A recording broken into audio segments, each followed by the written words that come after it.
Karibu tena mtazamaji, kwa sasa ni saa 5 na dakika 38 saa za Afrika ya Mashariki. Kama nilivyokuwa nimekueleza hapo awali, kama kawaida siku ya Jumatano huwa tunaangazia masuala ya afya, na hii leo mtazamaji, ikiwa ni mwaka mmoja kwa SHA tangu yanza kutoa huduma, mzigo wa kujifungua humu nchini umekuwa ukiwalemea wanawake wengi, haswa wale wanaojifungua katika vituo vya afya vya umma. Tatizo liko wapi mtazamaji, ikizingatiwa kwamba kwa hivi sasa serikali imeendelea kutilia mkazo na kutetea mpango wa Linda Jamii. Wakati wa utawala wa Rais Uhuru Kenyatta, ambaye kwa hivi sasa ni rais mstaafu, kulikuwa na mpango wa Linda Mama, lakini visa kama hivi hatukuwa tunavishuhudia sana. Lakini hivi hapo jana Jumanne katika kaunti ya Kajiado, Rais William Ruto alitetea mpango wa Linda Jamii, akisema hata ni bora zaidi kuliko ule wa Linda Mama. Lakini nina jopo hapa kwenye studio ambako watakuwa natuelezea hali halisi ya jinsi mambo yalivyo, na mbona akina mama wengi haswa wale wa mapato ya chini wamekuwa ni kama kuadhibiwa wanapotembelea vituo vya afya kujifungua. Siko peke yangu kwenye studio, ninaye Daktari Eunice Atsali, ni mtaalamu mkunga na ana ufahamu na ujuzi kuhusu masuala ya afya ya uzazi. Karibu sana Daktari Eunice. Na pia ninaye Lawrence Omondi, mwanamume ambaye kwa kweli ametembea safari na akina mama wengi ambao wanalemewa na gharama za kulipa ada ya hospitali, na utakuwa unatusimulia kwa sababu pia wewe ni mwanzilishi wa shirika linalofahamika kama Machozi ya Mwisho. Mbona Machozi ya Mwisho? Utakuwa unatueleza. Na pia niko na akina mama, ninaye Angela Bosibori, mama wa mtoto wa miezi 9, na utakuwa unatupa kisa chako Angela, sio? Yeah. Na pia tunaye Phyllis Mandela, yeye pia ni mwenye kisa, ni mama wa mtoto wa wiki 6. Watakuwa pia wanatueleza, kila mmoja atatupa kisa chake, mahali alipoanzia masaibu yake na mahali amefikia hadi sasa. Lakini kabla hata hamjazungumza sana, kuna video moja ambayo imesambaa mtandaoni ya akina mama ambao wamezuiliwa katika hospitali moja eneo la Murang'a.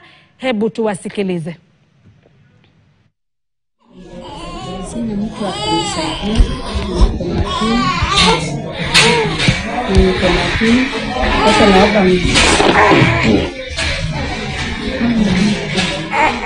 kwa majina ni Mary Wanjiru, nilikuja huku mwezi wa 7.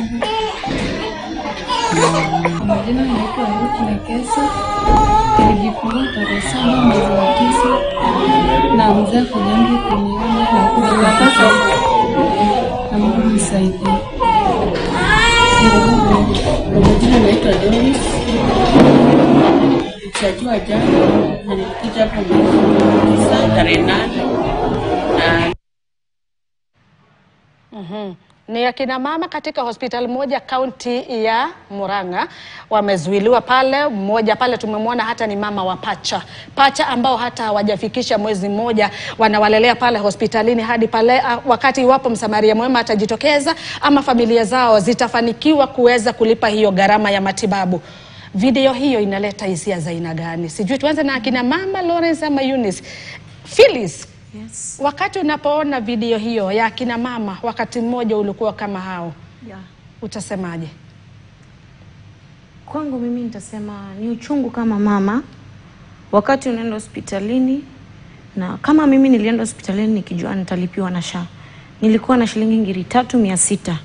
Nilipofika hospitali nilikuwa niko peke yangu, so niliadmitiwa ilikuwa saa 11, na hiyo saa 11 hakukuwa na daktari wa kunishughulikia. Alinishughulikia ilikuwa saa 12:42. Wakati alinipima kaniambia nimefunguka 6, na mimi hisia junisha izaa si mtoto wa kwanza, nikaona hapana, hiyo 6 naambiwa nimefunguka, hapana. Nikarudi nikamwambia daktari mimi venye nasikia bado. Na wakati nilirudi kwake kaniambia enda kwa kitanda, immediately nikajifungua. Nilipojifungua nilimaliza karibu nusu dakika ndo daktari akashughulika kuvaa gloves. Maana daktari wako pale wanashughulika ni student, si manas, ni student wanashughulikia mtu.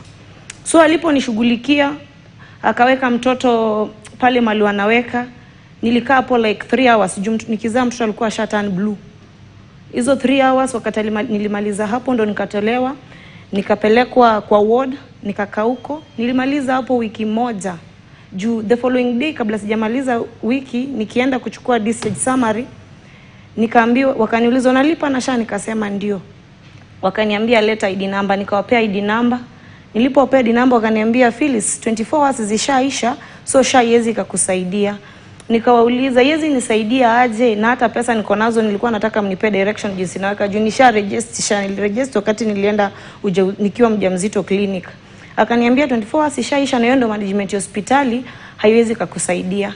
Nilihuzunika sana, nikatoka hapo nikiwa nalia, nikarudi kwa kitanda. Nikamaliza kwa hiyo kitanda wiki moja ikaisha.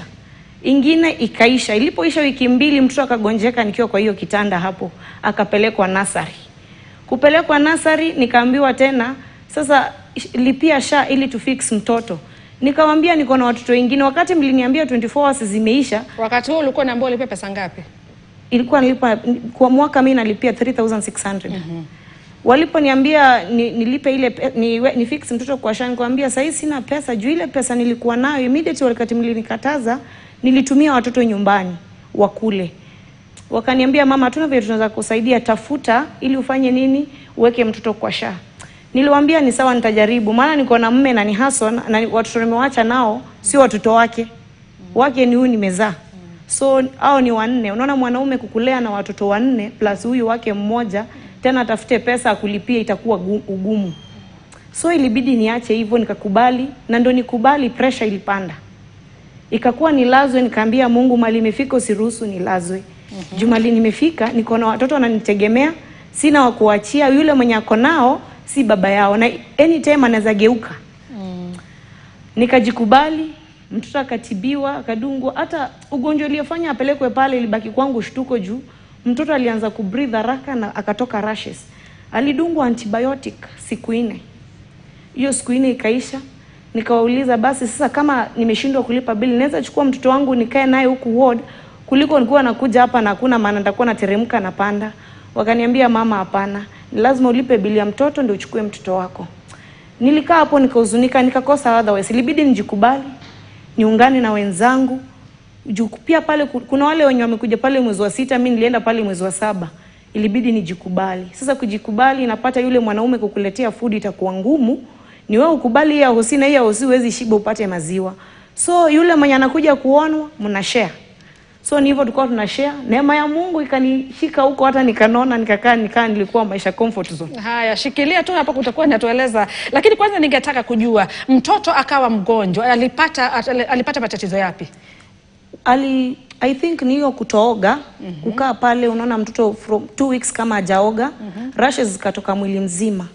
Kisha akaanza kupumua kwa haraka, hakuwa anapumua vizuri. Akawa na tatizo ya kupumua. Yeah. Haya, shikilia hapo. Ningetaka sasa hapo kwa sababu wewe ni mkunga mtaalam, unafahamu wakati mwanzo kabisa akasema wakati mtoto alipozaliwa alikuwa amebadilika rangi.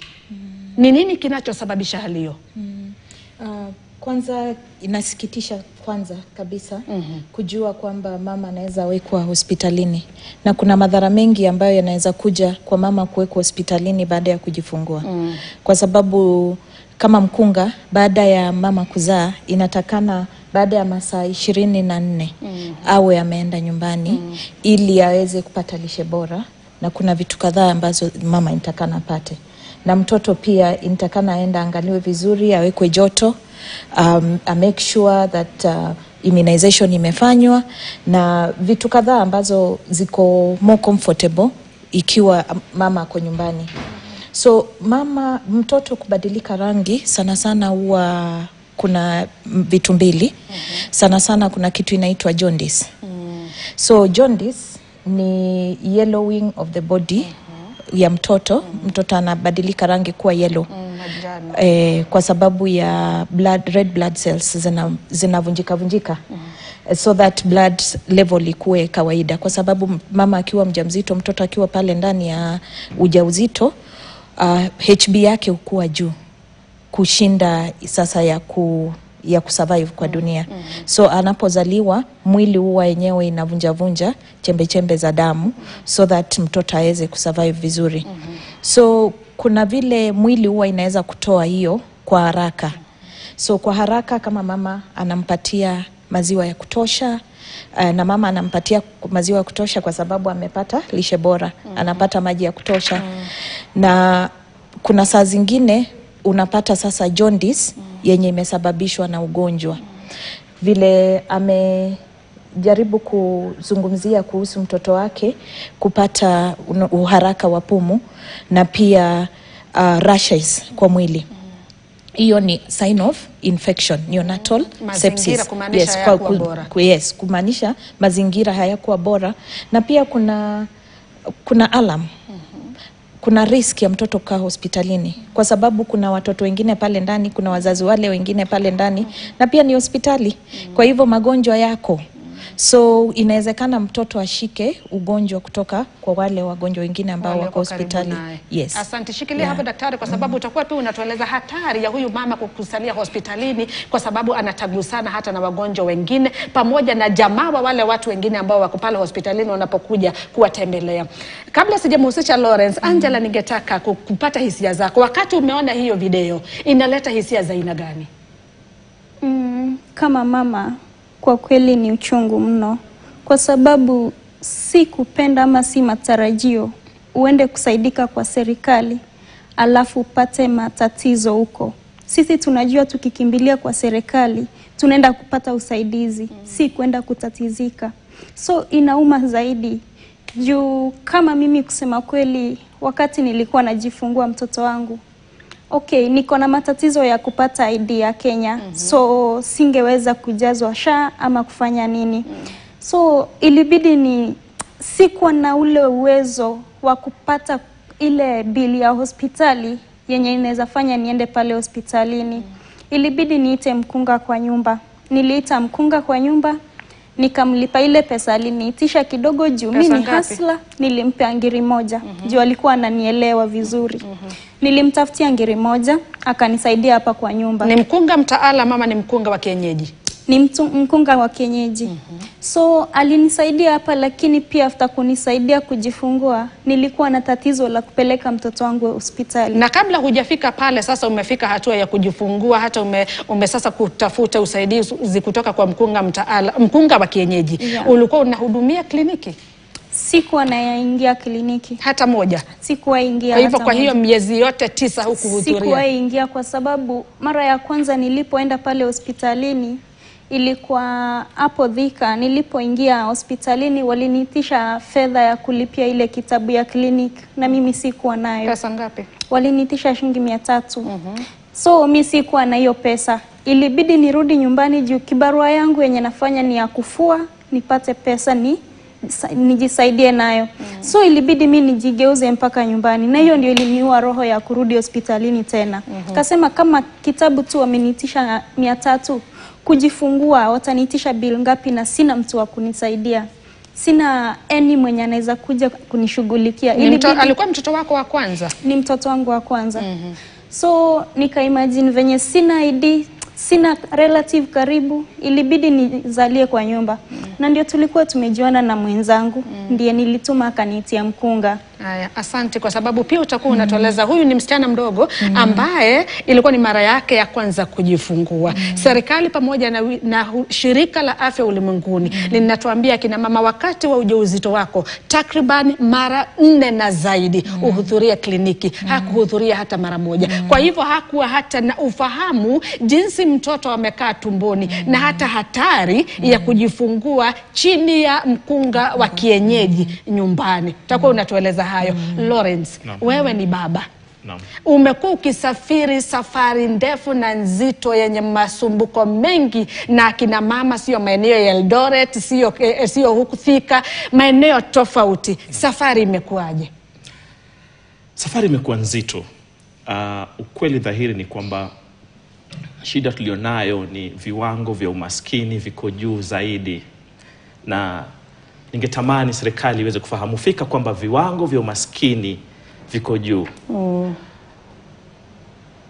Naomba kuendelea kusema hivi.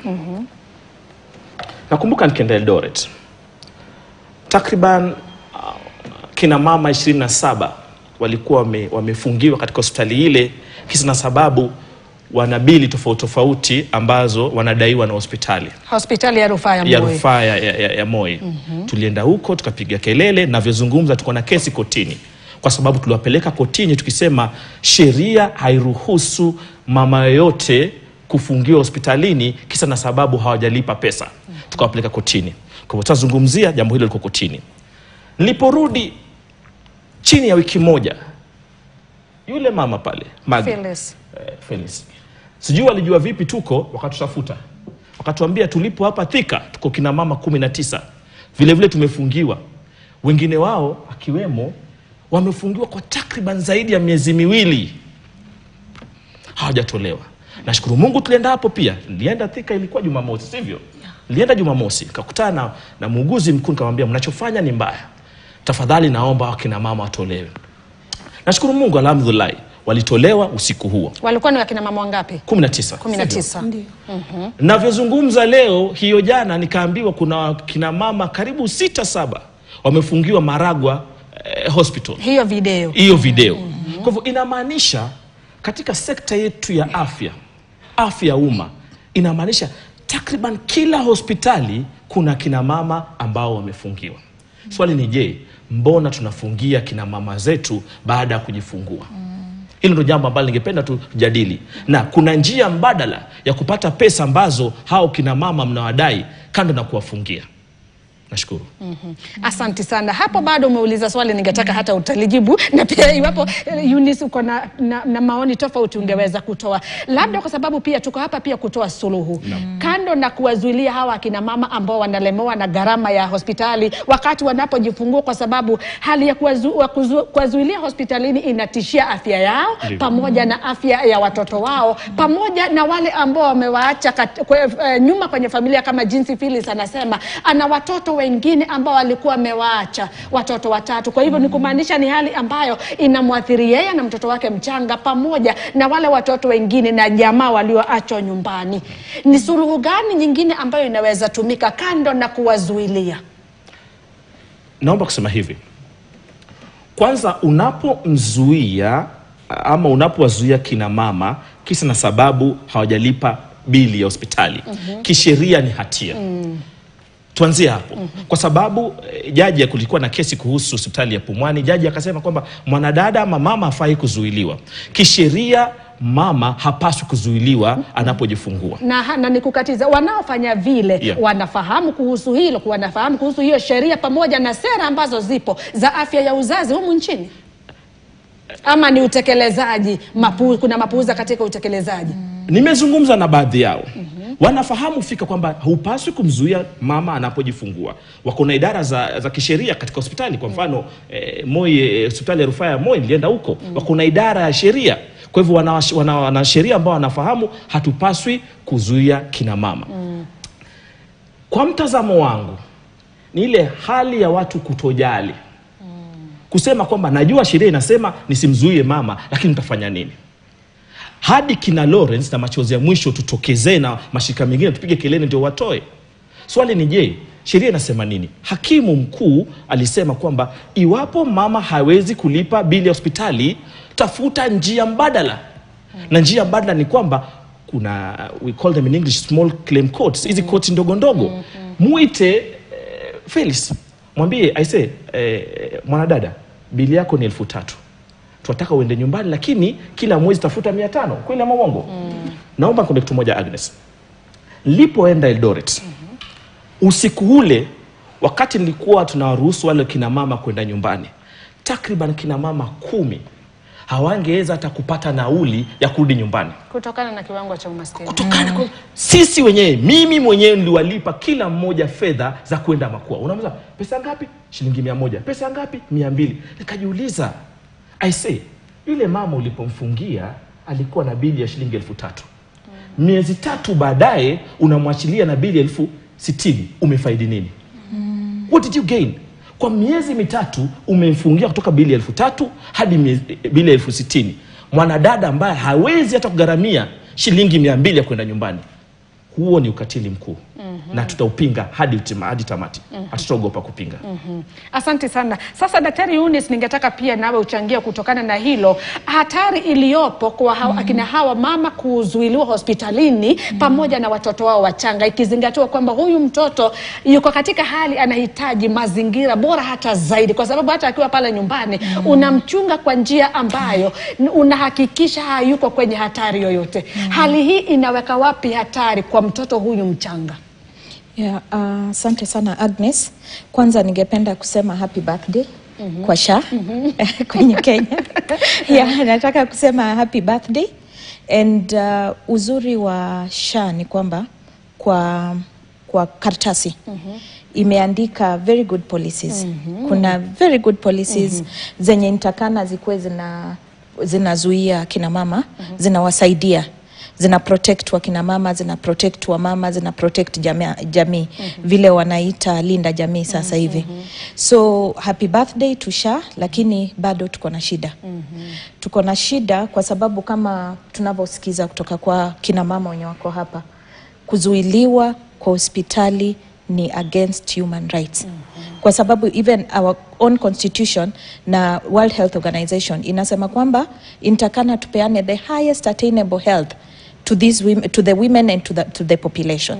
But then kama mama anazuiliwa hospitali, hata ukiuliza hao mama wenye wako hapa, sidhani akizuiliwa hospitali atapata ile matibabu yenye nitakana sasa kuwa anapata. So uko pale yes, lakini unakaa kama mfungwa.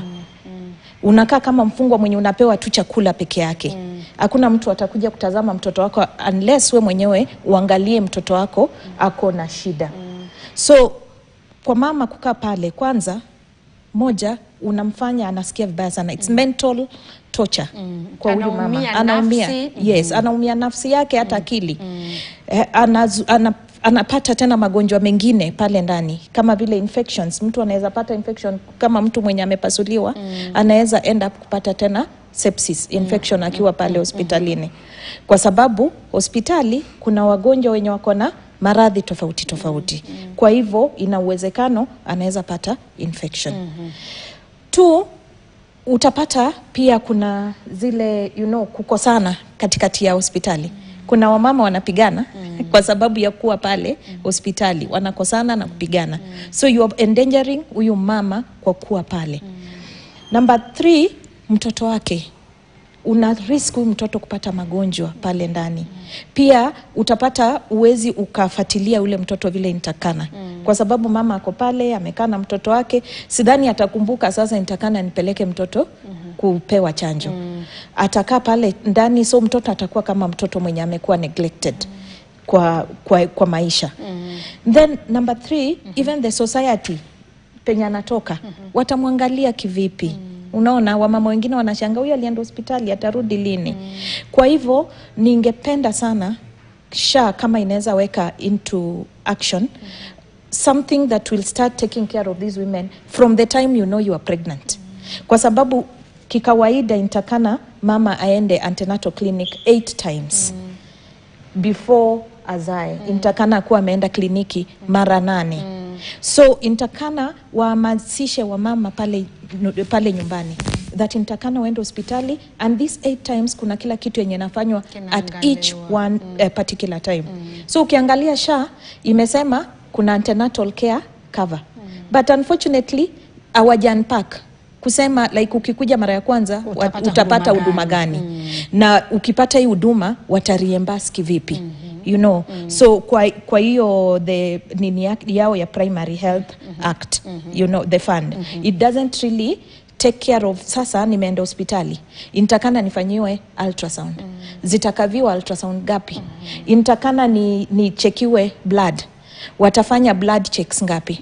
So intakana hizo zote ziekwe kwa Sha so that mama asisikie ni kama nimeenda hospitali lakini sijahudumiwa, ama kuna vitu zingine zenye intakana nijilipie.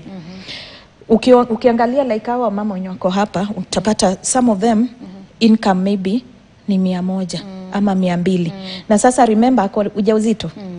So ningependa hata kama wanasema ati Sha ni linda jamii, tafadhali kukuwe na package ya mama na mtoto. Haya, kwa sababu hapo. hao wanakuwa neglected sana. Asante sana. Na kwa sababu pia mtakuwa kwa sababu wengi hawafahamu na pia tunataka kufahamu tofauti ya linda mama na linda jamii, faida iko wapi? Ni gani ambayo huenda ilikuwa bora kuliko nyingine? Na mbona bado inaonekana kuna mambo fiche ndani ya hiyo bima ya afya?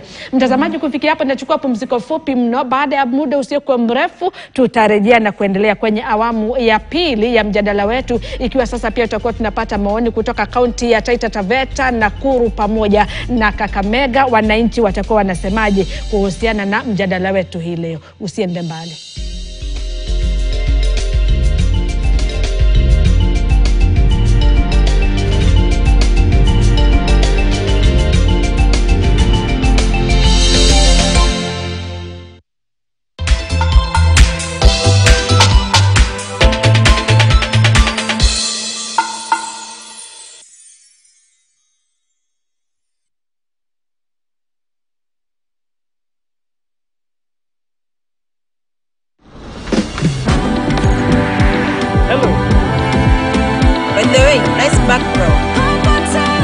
Faster speeds, safe and secure. Over 50 million Kenyans. One network. Safaricom. Popote ulipo.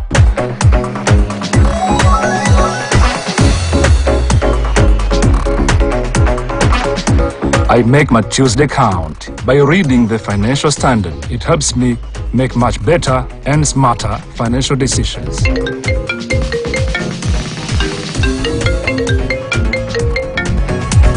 Setting the standard every day of the week.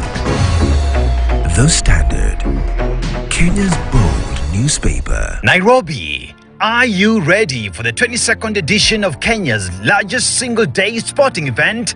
This 26th of October 2025, the Standard Chartered Nairobi Marathon returns to Uhuru Gardens. Take part in the 5 kilometers fun run, the 10 kilometers, the 21 kilometers wheelchair race, the CEO Challenge, the Corporate Challenge, the 21 kilometers half marathon, or the ultimate 42 kilometers full marathon. Every stride supports the Future Makers initiative that empowers young Kenyans, especially young girls and persons with disabilities, to learn, earn and grow. Register now at nairobimarathon.com for just 2,500 shillings.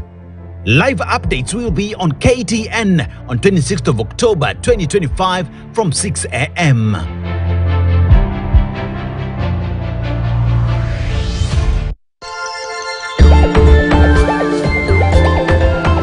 Were you in love with my husband? Huh?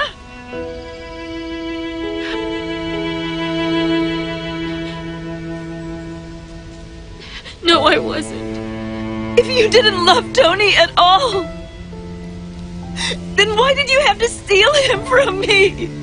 He said that you were having marital problems. And you believed what he said? You know, even if that were true, you shouldn't have started a relationship with him. You have a husband of your own. Gavin loves you so much. I can't understand why you had to steal my husband away from me when you didn't love him anyway. Wait, where's Dawn? She's still outside talking to that woman.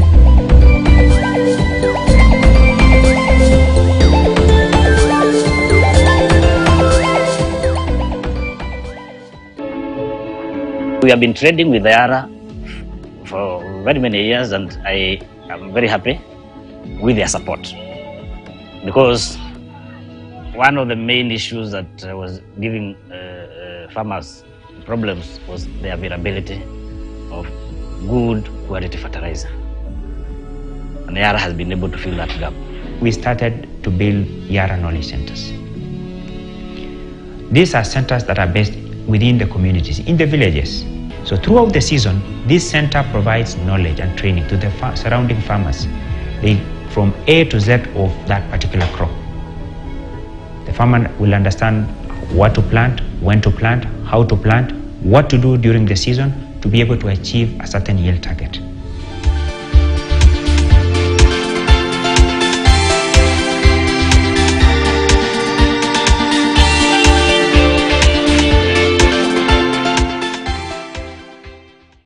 So unatoanga huko kilo mahali mbali unatoa. Then you come back when you are not near part. Sawa sawa. Okay, mtosi. Usikuwa umeniitia hizo wazimu sasa. Nimekuja tu kwa sababu umeniambia kuna nini? Sasa nikwambie mama. Hatuna kitu mama. Mama Brown. Ile kitu utaenda kunjionea leo. Sikundangani. Ni ajabu. Makaa inaendaje kwa nyama? Na mimi ndio nauliza. Hizi zenyu zinaingiaje kwa makaa? Kwani nikikona ingo hivi mikakati. Mikakati ninjeke kona. Doni ngone kwa. Tuta fuata vile tuli. Unajua kitu moja. Inaitwa mikakati. Leta mtu wa manage nyumba yako. Mimi msichana nitafuta hapa. Nilete panga inikate. Inikate miguu. Excuse me sister, kidogo. Ani majirani wako? Kabisa. My good neighbor. Na wewe? Ulikucha lini? Nazingo, twende. Tupige hiyo kitu yenye mnafanya.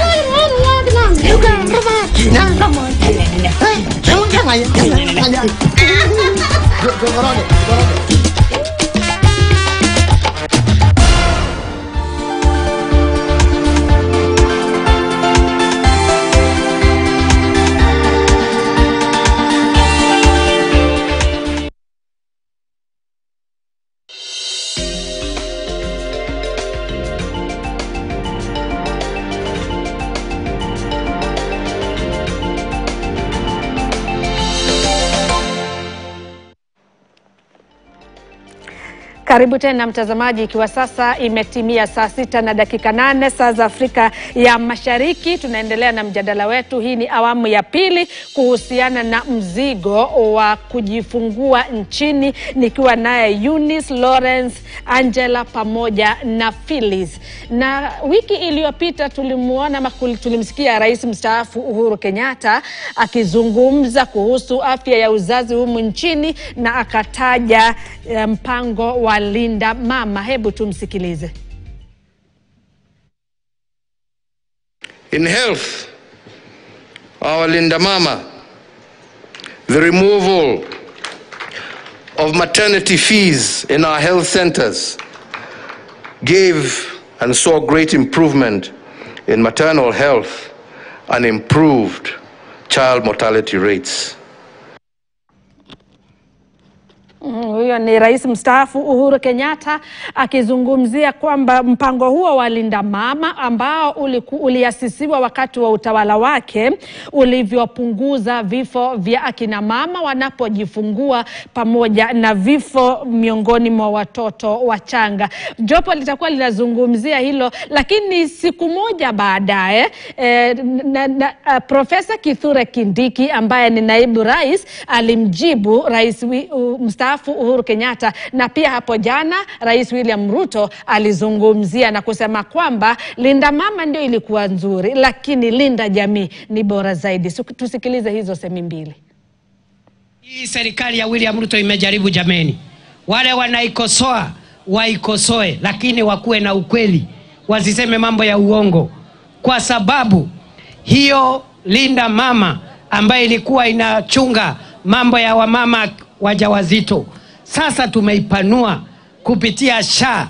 Sio Linda Mama pekee, inalinda mama, inalinda mzee, inalinda kijana, inalinda mtoto. Tunaita Linda Jamii, sio Linda Mama peke yake, kwa sababu hata ukilinda mama peke yake na uache vijana, uache wazee, uache watoto, hiyo sio sawa. The Linda Mama program was a great program.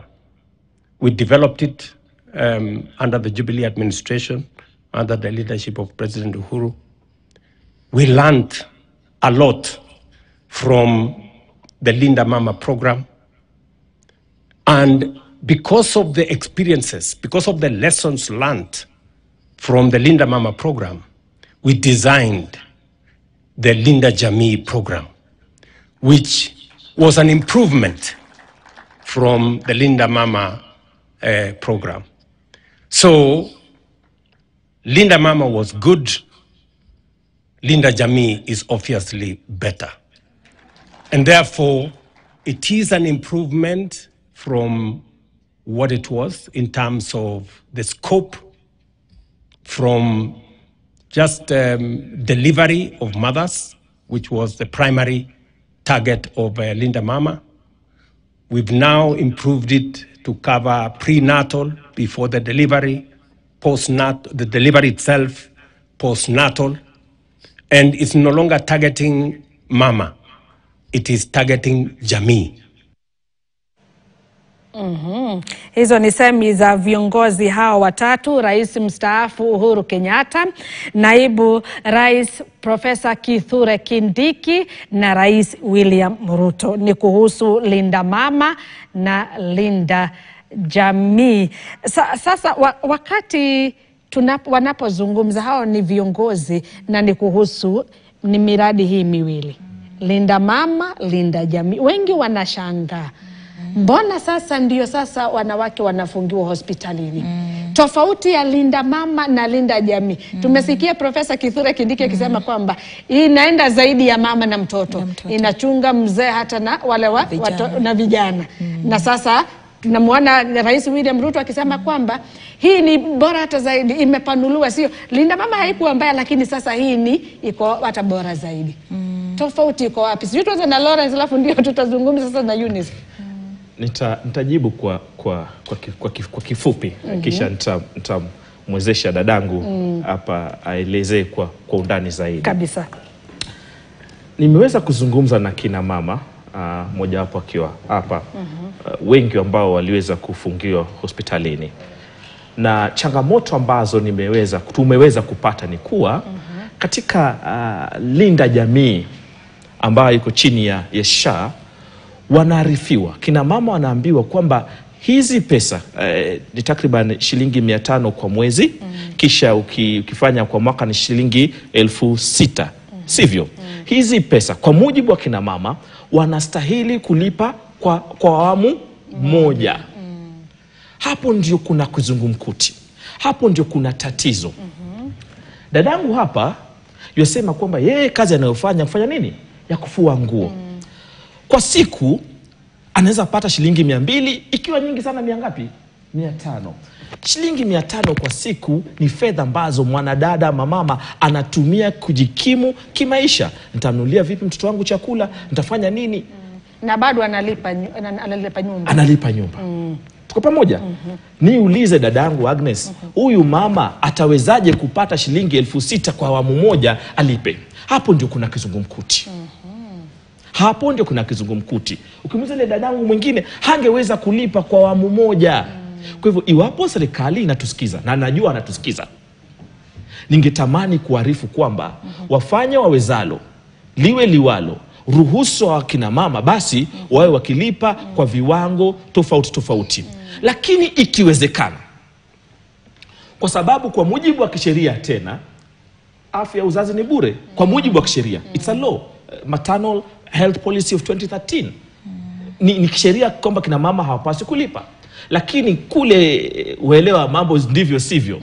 Kwa hivyo tungeuliza serikali, Agnes, inagharimu serikali takriban shilingi bilioni 5 kwa mwaka. Takriban shilingi bilioni 5 kwa mwaka kuwezesha kina mama wote kujifungua bure bilashi. Serikali ina uwezo wa kutafuta shilingi bilioni 5 kila mwaka na kulipia kina mama zetu alimradi waweze kujifungua bure. Hilo ni jambo ambalo wanaweza. Nashukuru. Asante sana. Kabla hata sijamhusisha Eunice, sasa ningetaka pia tusikie sauti za Phyllis na Angela. Kuna Linda Jamii kwa hivi sasa. Muna ufahamu wakati ulipokuwa unaenda hospitalini, kwa sababu ulihudhuria kliniki ngapi Phyllis? 1. Ulihudhuria 1. Ukiwa na miezi mingapi? Miezi 9. Wakati sasa ulikuwa sasa ni unaenda kujifungua. Mbona labda hukuhudhuria hizo kliniki zingine?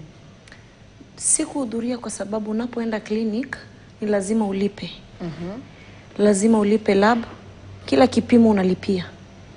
Na unapolipia, hapo ndo daktari anakuelekeza, ukijua utajifungua utumie SHA, enda ukafungue. So nilipoelezewa kama nishamaliziwa clinic, nikaenda nikafungua, nikarudi nikauliza daktari ni lazima nilipe size, akaniambia unaweza enda hospitali hiyo siku unajifungua ufanye nini? ulipie. Nikamwambia kumaanisha hizo pesa naweza anza kutafuta niziweke, ikifika siku ya kujifungua zitanisaidia. Akaniambia ndio. Hapo ndo atakupea nini uelekezi jinsi utakavyolipa. Na sasa chini ya mpango wa Linda Jamii ulikuwa unafahamu aina ya huduma ambazo ungepata? Linda Jamii, Linda Mama. Kuna Linda Mama lakini wakati huu ni Linda Jamii. Linda Jamii. Sikukuwa najua jinsi itanisaidia. Kwa hivyo kuna maanisha kwamba sijui na wewe Angela ulikuwa na ufahamu wote licha kwamba hukuwa na kitambulisho ili uweze kujisajili. Wakati pia kwenye mazungumzo kama jinsi unasema kwamba ulimfahamu Phyllis na akakueleza hata jinsi utapata yule mkunga wa kienyeji, ulikuwa na ufahamu wote kuhusu mpango wa Linda Jamii? Vizuri. Lakini mimi nilipofika hospitalini mara ya kwanza, nikaitishwa ile pesa ya kulipia kitabu ya kliniki. Sikuenda kufuatilia zaidi nijue inasimamia vipi. Niliingiza uoga juu nilikuwa na 100 kwa mfuko. Na hiyo 100 ndio inanisimamia kliniki na inisimamia fare ya kunirudisha nyumbani. Sikuwa na ule ufahamu wa kuuliza zaidi hii Linda Jamii inafanya vipi. Wakati pia kwa sababu hizi ni sauti za wanawake wawili ambao wanawakilisha idadi kubwa sana ya wanawake. Na kama jinsi ambavyo tumewasikia hawana ufahamu na maelezo sahihi kuhusu huo mpango wa Linda Jamii. Akina mama wana ufahamu. I think hapo ndio tatizo linakuja. Vile nilisema mara ya kwanza happy birthday Sha. Lakini imefika mwaka mzima na bado watu hawana information, hawana habari kuhusu Sha na vitu ambavyo nitakana vikue covered. So for example, kama mimi nikienda primary health care component hiyo fund, intakana mtu akienda hospitali aende vile ameenda na arudi. Ulipe tu fare yako ukienda na urudi. Hata kitabu intakana ikue covered. But now kuna problem kwa sababu hata wenye wana implement hawana habari pale chini. Sasa like the way huyu aliambiwa information ya Linda Mama. Linda Mama ndio. Kwa sababu Linda Mama ilikuwa unalipa mara moja na unaweza zaa na uende nyumbani na mtoto wako salama. But kwa Linda Jamii, kwa Linda Jamii nitakana ukienda ukishajiandikisha unaambiwa ulipe kwa mwaka mzima kabla uhudumiwe. So kuna hospitali zingine na kaunti zingine nilipouliza wakunga wenzangu wenye wako different counties, wanasema wanaambia wamama walipe miezi 4 alafu amake arrangement kumalizia ile ingine. But now kuna counties zingine zenye zitakwambia rule inasema ni 12 months. So 12 months ndio uhudumiwe so that kama unazaa normal birth uweze kupewa 10,000. Shikilia hapo. Kuna hoja ambayo umetoa kwamba baadhi ya wakunga ambao unazungumza nao katika baadhi ya county wanawashauri wanawake, iwapo utashindwa kulipia kwa kipindi cha mwaka mmoja, lipia kwanza kwa miezi 4. Kwa hivyo ni mpango kati ya huyu mama na hospitali ama huu mpango ni kati ya nani? Kwa kawaida intakana ikue mpango, intakana ikue policy. Yenye intakana ikue very clear that kama haujalipa then this is what is supposed to be done. So kwa policy wanasema intakana alipie, kama hakuwa amejiandikisha andikishe, na for that person to get huduma for 1 year. So hospitali zingine I think zinaonea wamama huruma. Wanasema iko na utu kidogo. So wanasema wacha ulipe miezi 4 then make arrangement kulipa hizo miezi zingine. But what is supposed to happen? Kwa sababu vile tumesikiza kutoka kwa hawa mama wenye wanatoa sauti ya wamama wengine, intakana huyu mama asiitishwe hela zozote. Nimeenda hospitali, mimi ni mwana Kenya. Baada ya kuassess mimi, wanajua vizuri sana mimi nahitaji usaidizi. For example, sina kazi, nafulia watu nguo. Kwa nini mnaniweka nilipe 300 kwa mwezi mmoja? Per month. for a whole year nilipe 3600. Honestly speaking nitatoa wapi? Kama ninafulia watu 200 ndio watoto wakule hapo, ndio transport yangu, ndio nijimudu. So in real sense nitakana mama atembee aende hospitali apewe kitabu cha bure, ahudumiwe bure na atoke bure, kwa sababu kuna wengine Wakenya wengine wenye wanalipia hiyo gharama. Kwa sababu rais aliponena that kutakuwa na free healthcare. Ilijulikana ya kwamba watu wenye wako na pay slip watalipia wangapi? Tunakatwa kweli kweli. Exactly. Yes. So kwa sababu tunakatwa hivyo, then hakuna mama nitakana azuliwe hospitali. Nitakana kila mama mwenye anaenda hospitali aende na apate huduma. Kama hayuko under SHA, make sure serikali inatakana imlipie. Kwa hivyo kusema ati utamzuilia alipe sijui miezi 4, miezi 3, hapana, kwa sababu wengine wetu tumelipia hiyo gharama kwa uchungu sana. Yes. So because of that, these women are supposed to be covered. And we have community health promoters wenye wanaenda around kila siku wakiandikisha wa mama kwa SHA. Wanapoandikisha intakana wa assess wajue huyu mama anaweza lipa ama asilipe, kwa sababu yes wanaandikisha but nikishaandikisha mwezi ijayo mimi sihitaji hiyo SHA, so sitalipa. You know so kwa sababu ya hiyo intakana serikali ijue huyu mtu anaweza lipa ama asilipe. So kuna hiyo mpango yenye imetolewa juzi inaitwa sijui the indigene or something yenye wanasema watalipia watu, wata-identify watu wenye wako poor. I think it's late. It's late kwa sababu already kuna watu wanasafa. So it is too late for the government to be saying 1 year down the line that ndio wanaanza kuandikisha indigenes. Indigenes were supposed to be registered kitambo kama bado NHIF iko in force. Kabla SHA ianze. Yes, si ati sasa gaps zimeonekana sasa hivi ndio wanaanza kuzuia kuziba. Na hiyo zibaring hata ina take tena forever. Yes.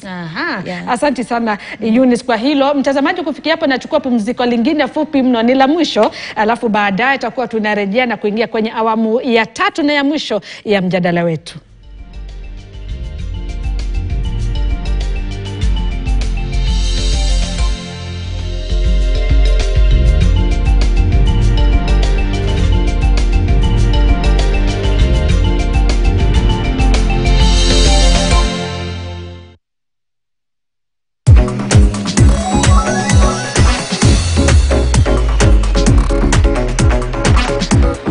I make Monday count by reading Health and Science. It helps me eat healthy, live healthy, and stay healthy.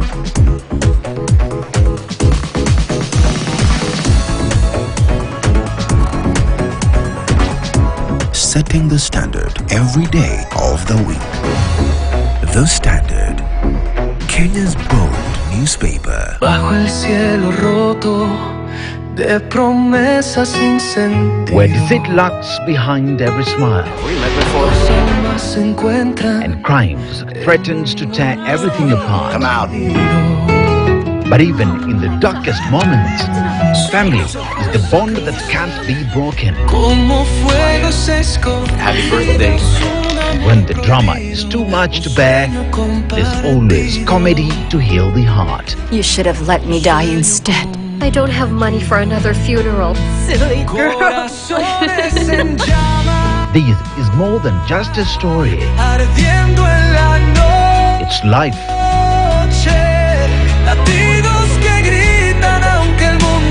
Passion. And redemption. KTN Telenovelas, where every emotion tells a story. Mama Junior, wacha kununua sabuni za majina makubwa, ili hali msafi ni bora zaidi. Huondoa madoa sugu, huacha nguo zikiwa bright na ni nyororo kwa mikono. Chagua Smart, value maradufu na msafi.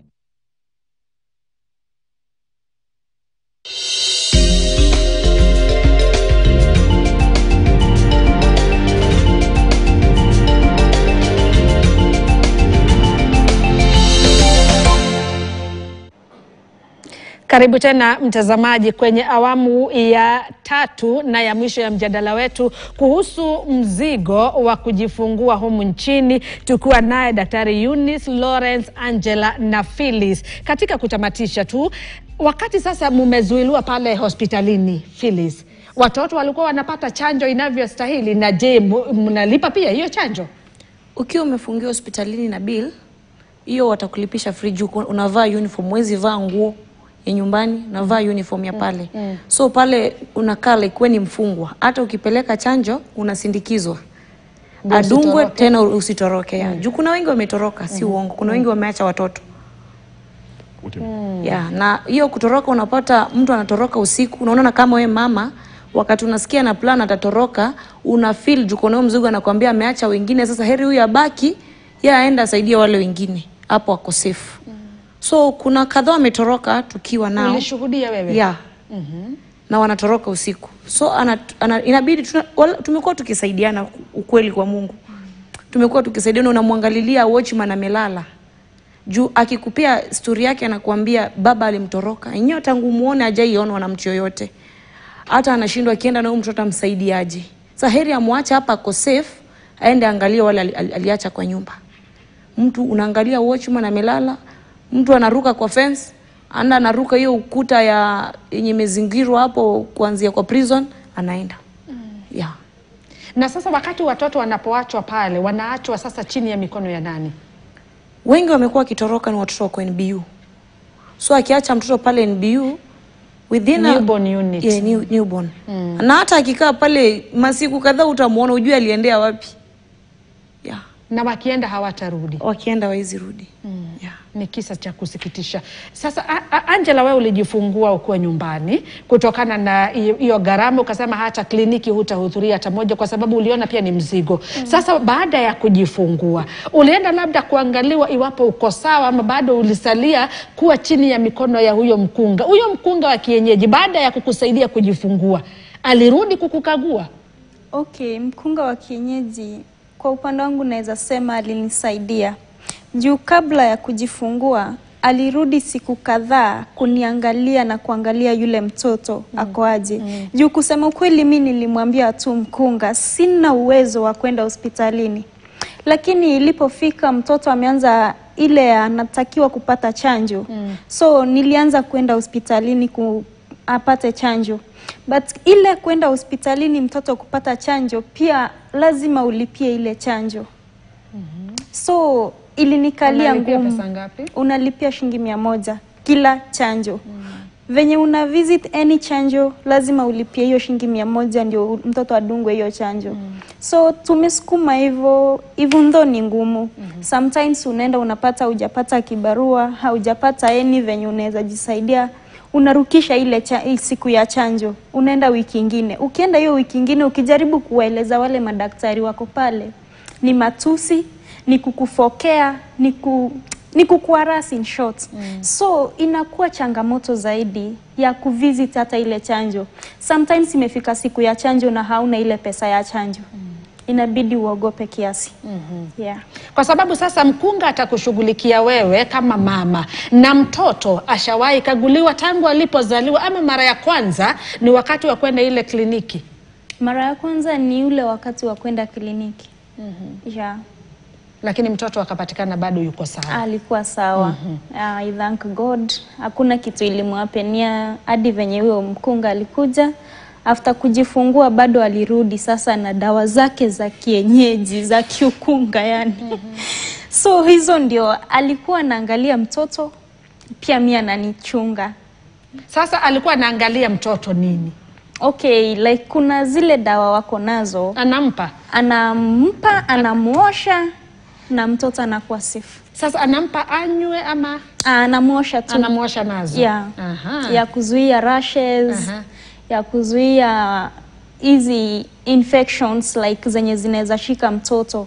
Unajua ukiwa pale nyumbani, kama mimi mzazi wa mara ya kwanza by the way ilikuwa changamoto. Juu hata nilitamani nikila kanyama nionjeshe mtoto wangu kasupu.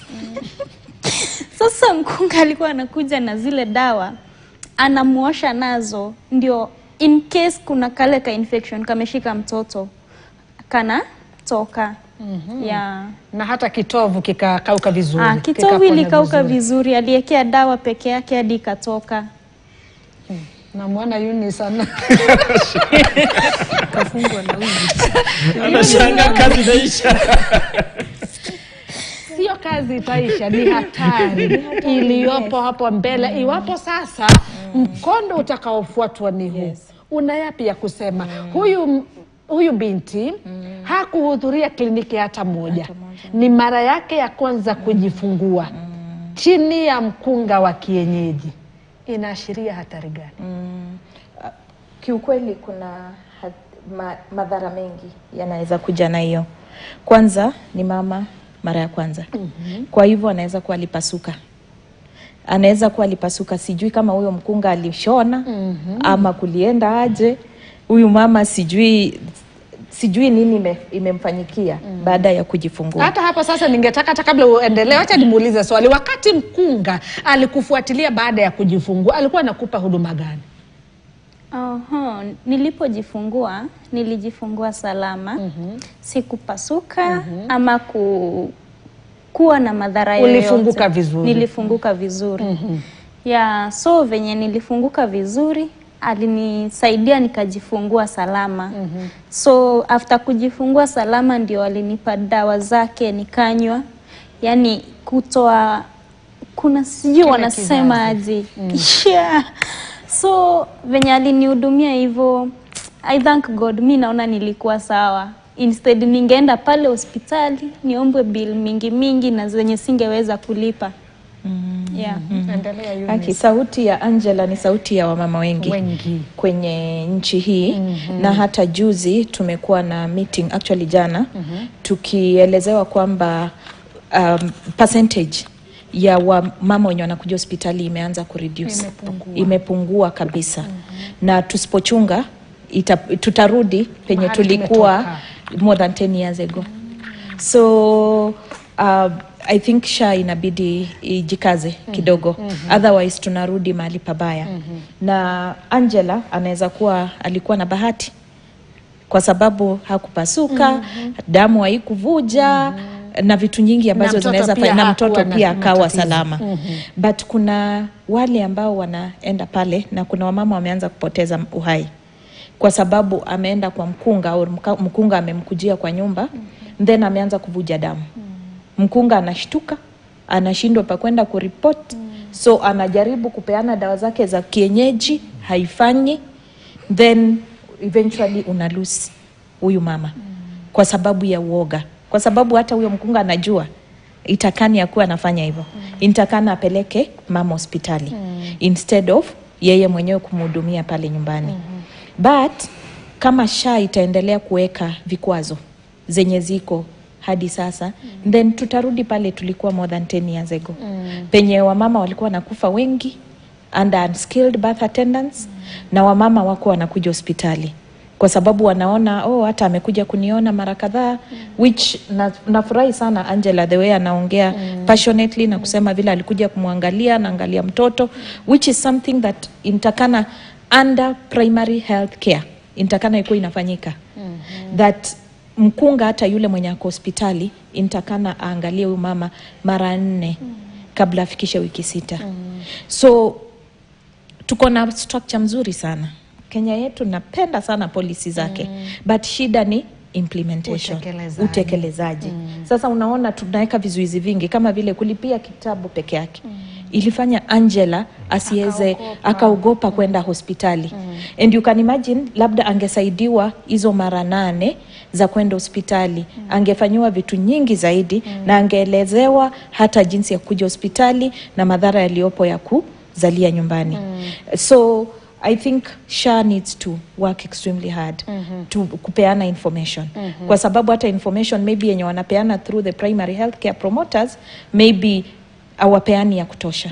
Kwa sababu hiyo ndio itasaidia. So sisemi ati Linda Mama ilikuwa mzuri kushinda SHA, lakini vile rais alisema ameborrow lessons from Linda Mama. Lazima I improve the lessons. Zisiende nyuma. Kwa sababu tunavyoelekea sasa hivi zinarudi nyuma. Na tunahuzunika sana kama wakunga. Because hatutaki kupoteza mama yeyote. Nitakana tupatane na mama baada ya uzazi wake akiwa hai na akiwa ana thrive. So we want to see mothers thriving after birth. And we would like them to be taken care of from preconception. Intakana wamama wajue wanaweza enda kabla hata zae, kabla ashike ujauzito. Aanze kuelezewa na iko covered. Intakana ikuwe covered kwa primary health care. Na akianza antenatal clinic pia intakana ajue ya kwamba anaweza atapata huduma ya bure kwenye afya yetu ya Kenya. Then of course pia kama kuna emergency pia intakana wamama wajumuisho ya kwamba kama kuna emergency fund. So nafurahi sana hizo structures zenye ameweka in place. For example, the main pillars ni primary health care fund, then kuna SHIF, then kuna emergency fund. I wish zinaweza kuwa implemented vile inatakana. So kuna vikwazo kidogo kule ndani of course, kama vile preconception care haiko structured na kusemekana pesa ngapi zitaenda pale na nini mama atafanyiwa. Ikienda antenatal care unaona wameweka kwamba ati kama mama kona rhesus negative ataweza kuwa covered one injection, and yet this woman requires 2 injections at 28 weeks na ingine immediately after birth. So that is supposed to be covered. And then of course kuna vile mama saa zingine anapimwa anemia. That one is not taken care of.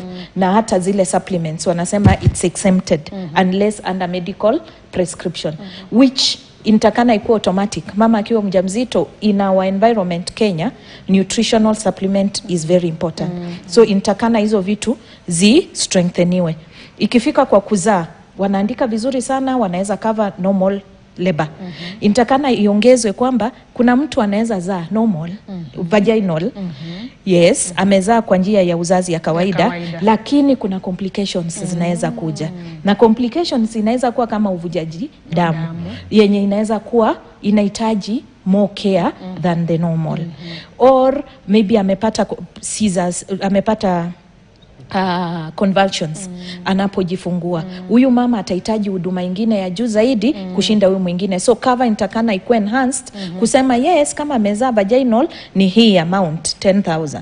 But in case kuna hii complication, then hii ndio tutaongezea. Ikikuwa cesarean section, yes, nimeenda cesarean section. Kama story yangu, nimeenda cesarean section, but naanza kuvuja damu. Nahitaji more specialist care after that. So intakana to reinforce and also to make it very very clear.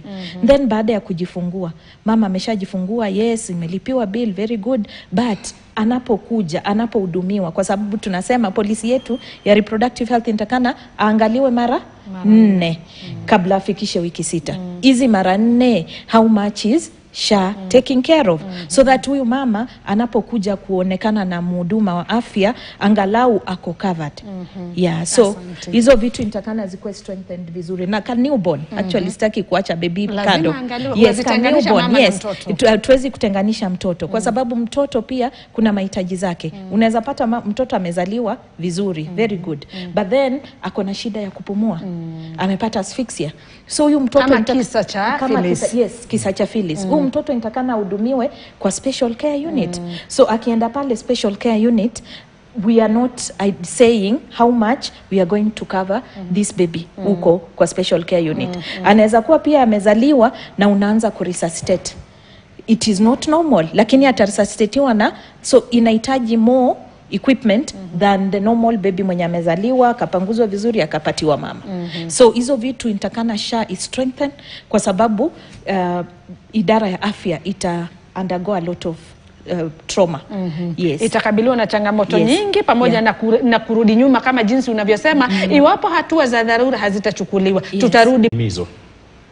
Niruhusu dadangu Agnes sema kweli.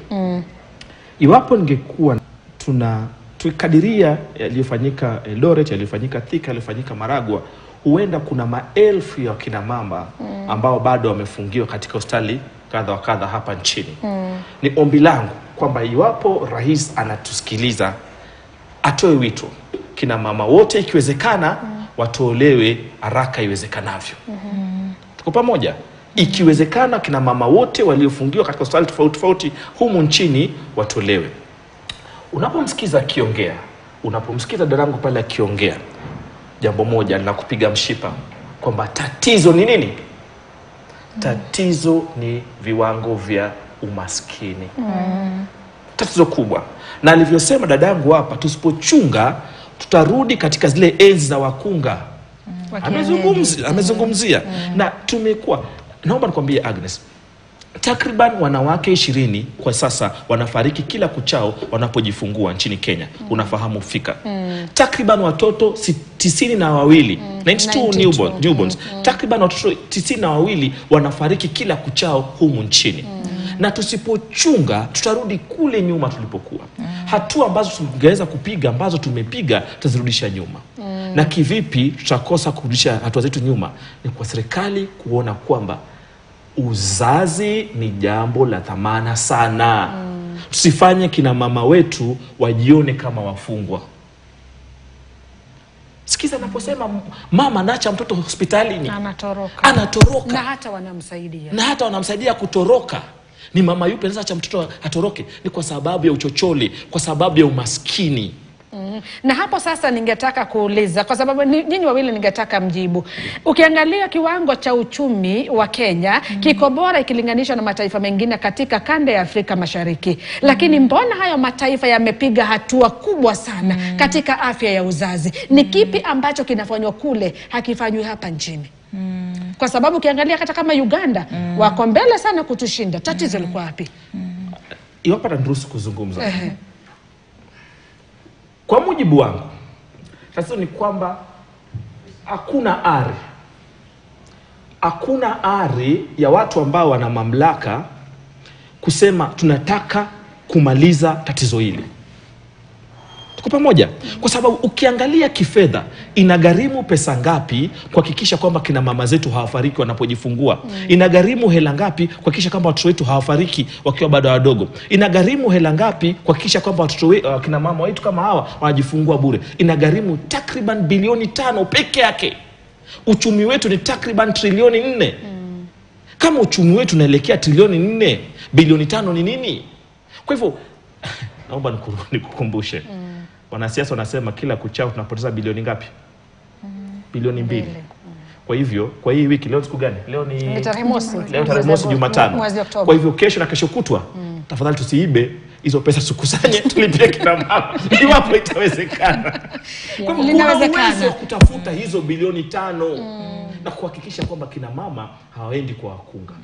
Kwa hivyo shida kwa mujibu wangu ni walio madarakani. Na sizungumzii rais, sizungumzii waziri wa afya, nazungumzia kila mtu ambaye anahusika katika idara hii. Kwa sababu kuna orodha ndefu sana ya wote wanaohusika. Kila mtu anapaswa kusema jukumu langu ni hili. Na dhihirisho letu na changamoto yetu ni hii. Kina mama wasifariki, kina mama wazae bure. Itawezekana. Haya, asante. Shikilia hapo, ningetaka pia Eunice amalizie sana patotoa himizo la akina mama wahudhurie kliniki pamoja na wajaribu sana kutokuwa chini ya mikono ya wakunga wa kienyeji. Na iwapo labda watahusika, jinsi watakavyo pia malizia hospitalini. So kwa minajili, kwa wajibu wa wakunga wataalamu, tunasema kwamba wamama pale nyumbani, kama mnanisikiza, tafadhali kujeni hospitali.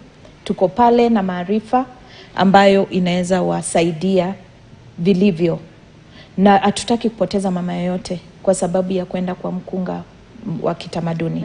Na wakunga wa kitamaduni tunawaheshimu sana, lakini tafadhali tuchukue position yetu ya kuidentify wamama, kwa sababu wamama wanawatrust pale kwa community. Identify yule mama mwenye anakuja kwako. Kuna vitu ambazo huwa wanafanya zenye hatufanyi kwa hospitali for sure. Kama vile kukanda mama vizuri, kumassage, kufanya vitu kama hizo unaweza fanya. But wajibu wa kujua kama mama ako salama na hayuko salama, tafadhali achia wakunga na madaktari kule hospitalini. Peleka mama hospitali, na kuna vile policy zenye zinatengenezwa zenye zitawasaidia kukuprotect as a traditional birth attendant, so that you are able to be a companion wa huyu mama kwenda hospitali. So kwa wamama wale ambao hawakuji hospitali kwa sababu ya vizuizi za SHA, I plead with the ministry and the government that tuchukue health ya wamama kwa serious. Nchi yoyote kwa hii dunia inakuwa assessed, the health system of any country inakuwa assessed through the health of the baby and the mother. And if we are going to reverse the gains we've gained as the nation, then we are going to be in a very bad spot. And therefore ita reflect vibaya sana kwako kama serikali kujua ati kuna wamama wanakufa kwenye kaunti yako. Tunaomba ya kwamba hata pale kaunti